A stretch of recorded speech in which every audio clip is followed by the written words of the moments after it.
It's a new year, but the same Ragnarök Chronicles. I am still Dominic Hodgson, continuing to talk to you about the lore of the books that I am writing. Or, more specifically, in the case of this first video of the year, a book that I have written, that being the Archk of Angels, which is no longer on sale, but still very much available if you wish to read it for yourself, which I highly recommend that you do. Obviously, I'm not biased at all. That's with its predecessor, Gift of the Manson. But also, beyond just doing that bit of promo or whatever, I just want to clarify, because we are going to be talking about this book, this video obviously is now going to contain spoilers for what goes on in it. I'm not going to talk about the ending itself, but I am going to be discussing kind of character motivations and explanations and backstory and all of that sort. So, if you haven't read the books yet, I would advise that you go out, either read them in paperback or ebook forms, and then once you have, come back and see the rest of this one. But either way, I can't stop you, and to just carry on with the video itself now, we'll be discussing even more specifically the namesake Archk itself, which I have talked about in some previous videos, and I'll just reiterate the basics again before getting back into the meat of the matter here, which is just talking through what people's different motivations and goals regarding the Archk are in terms of the plot of this book. Start off with, as I'm almost certain said before, this is just a model thing that I use for my own personal reference point in regards to the Archk. This isn't what the Archk itself actually looks like. This is some Egyptian thing, but you can just imagine this kind of general shape. It's a large object. And this is an artefact from before the start of our current iteration of the multiverse.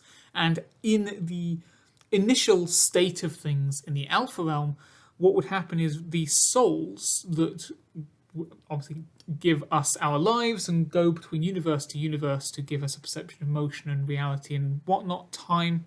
Before that was the case, instead, this Archk was simply what was drawing all the souls all towards it instead, without there being any kind of conscious perception on the part of those souls.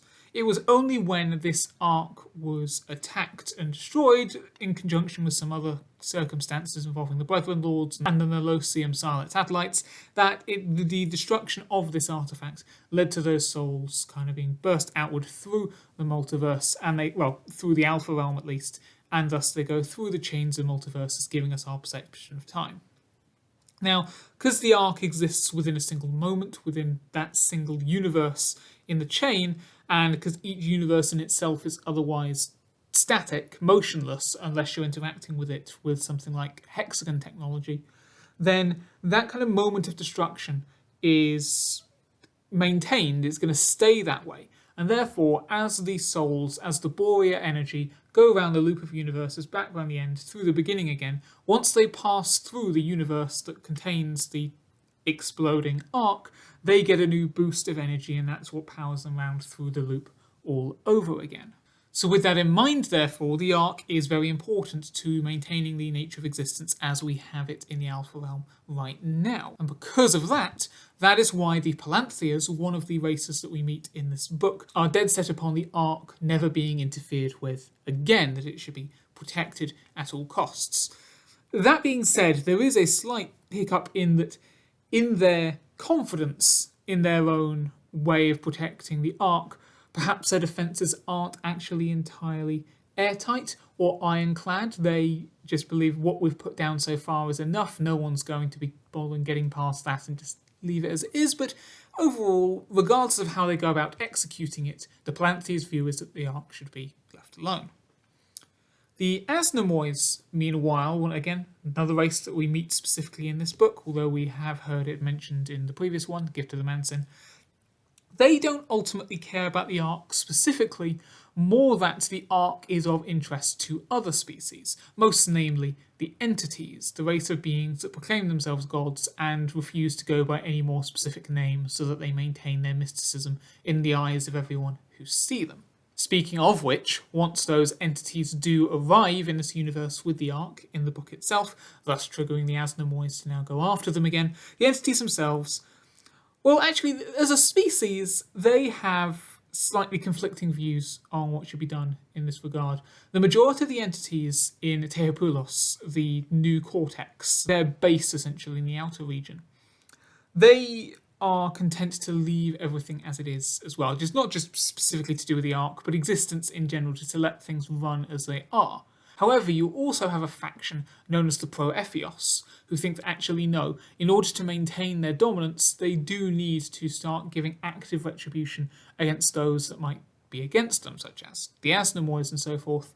And the Pro-Ephios have thus had a couple of different attempts at trying to stop the Asnemoids, one of which that took place all the way back at the beginning of the chain of universes in the Alpha Realm, looked to actually prevent the evolution of the Asnemoids completely to begin with, albeit was also preventing the evolution of all other life in the Alpha Realm at the same time, because not being discriminatory. But that didn't go well. Both they failed to achieve that, hence we're still here, but also it had other side effects like the death of one of the Brethren Lords and the disfigurement of Petty Lance, another Lord in turn.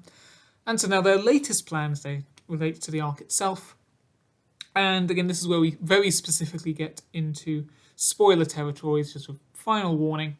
Their intention is that if they can, in this moment with the right technology, because the moment of destruction of the Ark itself is kind of held statically, if they can contain this destruction and kind of reform the Ark again, that will remove the supply of kind of energy boosts for the Boreal waves that are flowing through the universes. So without this boost anymore, eventually, as the souls can pass through this universe, all the universes, they won't get that boost, they'll start to slow down, and eventually they'll run out of energy, and they'll just kind of fall dormant, and the realities of the Alpha Realm will once again become permanently static.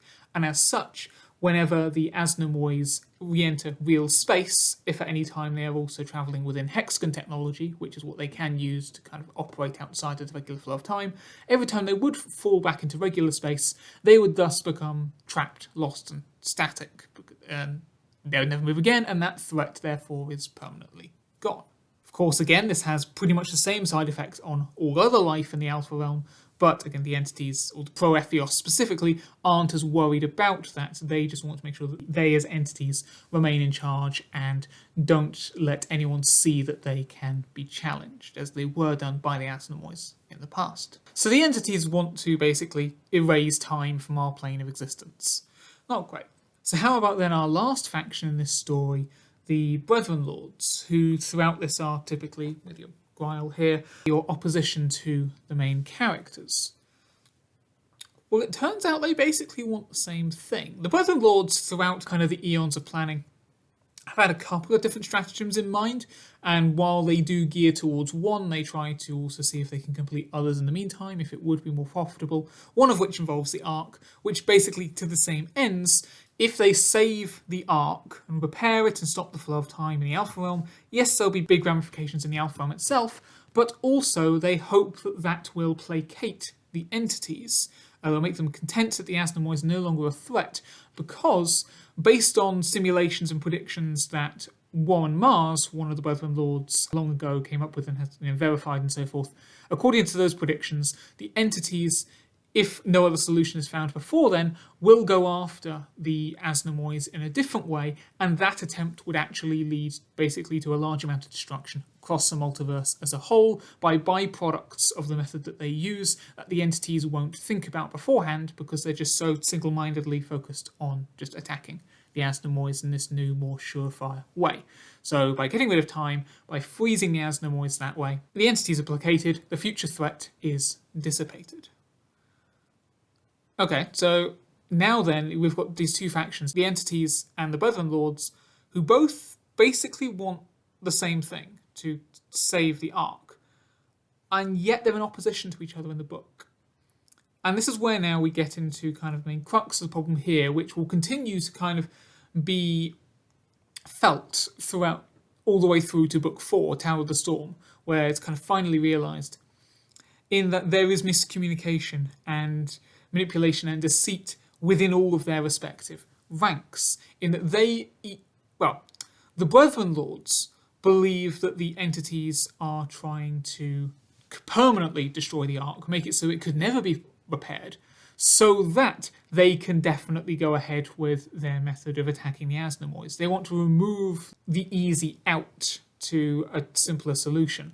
the Proephios, specifically because their whole thing is about taking action and retribution, is they want to make sure that they have no choice but to take this more violent path. And as such, whenever they hear an entity in the story talk about saving the Ark, they just automatically assume, well, that entity is lying. Meanwhile, the entities themselves, as kind of is professed of them by characters such as Noah, and that they're kind of oblivious to what's going on, they still trust the Brethren Lords. They don't see that at any point during their extended history the Brethren Lords have ever had any kind of change of heart or turn against them in a way, because they're, of course, all from the same stock, as it were. So the entities there do think that the Brethren Lords are actually on their same side and they're working towards the same goal. It's just the Brethren Lords are going about it in a slightly different, weird way for some reason. But whatever, we'll let them do their thing as they so wish. Where then, though, does that actually leave the main characters of the book, who I haven't really mentioned throughout this entire time? So Philip, your namesake Manson of Gift of the Manson, with Noah and all Philip's similarly aged peers with slight variations, they who are brought on this mission without really much choice in the matter and are having to go through to locate the Ark without really being told what's going to happen with the Ark until they finally get there. What can they do once they realise, if they do, that what they're doing with the Ark is actually dangerous? What can they do to try to save it against not only the Brethren Lords, who they're up against throughout these 4 books, but also now the entities themselves, these giant, powerful beings that would claim to have dominion over reality itself? How can they possibly act against both of those sides at the same time? Well, I was about to say you'll have to read the book to find out, but I also said at the beginning that if you hadn't read the book, that you should do that first because of spoilers.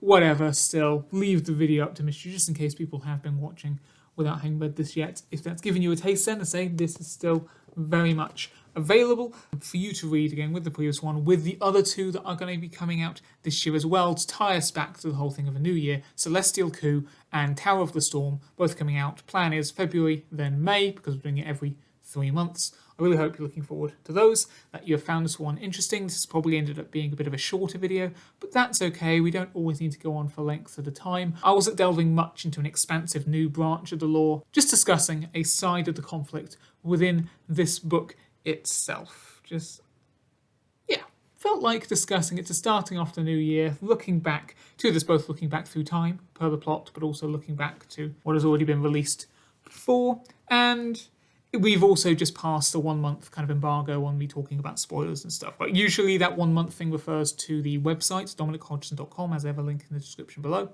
where it's only a month after publication do I then add sections to the lore directory section of the website that contains spoilers for the books, but talk about here as well. Past a month, can talk about it now, talk about the Ark. I have done that. I'm repeating myself, as I seem to so often do sometimes in these videos. I'm going to leave this here. You can always now check back on other videos on the channel if you so wish. The variety we've got there, we're going to have plenty of new types of ones.